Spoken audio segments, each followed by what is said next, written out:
10,500 টাকা আজকে মেয়েদের জন্য স্কুটি নিয়ে আসছে ডিজে লাইট সহ। দেখেন এখানে কিন্তু ডিজে লাইট আছে, আর এটা বাচ্চা পড়বে না, ব্যারিকেড সিস্টেম। এই দেখেন এখানে কিন্তু ব্যারিকেড আছে, আর বাচ্চা এখানে বসবে, এই যে সুইচটা দিবেন হাতে, পিক আপ দিলে বাচ্চা কিনে সামনে যাবে, পিছনে দিবেন পিছনে আসবে, ডানে বামে মুভিং হবে।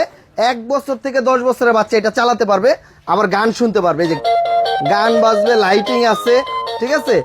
আর এই যে দেখেন ভলিউম সিস্টেম, সাউন্ড কমানো বাড়ানো যায়, ঠিক আছে। আবার এটা কিন্তু এই যে গাড়িটা চলতেছে, আমি একটু দেখাই। এই যে গাড়িটা চলতেছে, পায়ে কিন্তু ব্রেক আছে, ব্রেক করতে পারবে, গাড়ি থামাতে পারবে। এটা 60 থেকে 70 কেজি ওয়েট নিবে। সারা বাংলাদেশ ক্যাশ অন ডেলিভারি, অগ্রিম কোনো টাকা দিতে হবে না। প্রোডাক্ট বাড়িতে যাবে, বাচ্চা চালাবে, তারপরে টাকা দিবেন। আর চার্জ দিবেন হলো এই যে এখান থেকে, ঠিক আছে। এই যে চার্জিং পুট, সাথে এই যে চার্জার থাকবে, যেটা ভিতরে চার্জার দেওয়াই থাকবে। 3 ঘন্টা চার্জ দিবেন, অনায়াসে আপনার বাচ্চা 3 ঘন্টার মতো চালাতে পারবে। তা যারা এটা নিতে চাচ্ছেন, আমরা ফুল টাকা ক্যাশ অন ডেলিভারি, প্রোডাক্ট বাড়িতে যাবে, বাচ্চা চালাবে, তারপরে ডেলিভারি লোকের কাছে টাকা দিবেন, মাত্র 10,500 টাকা।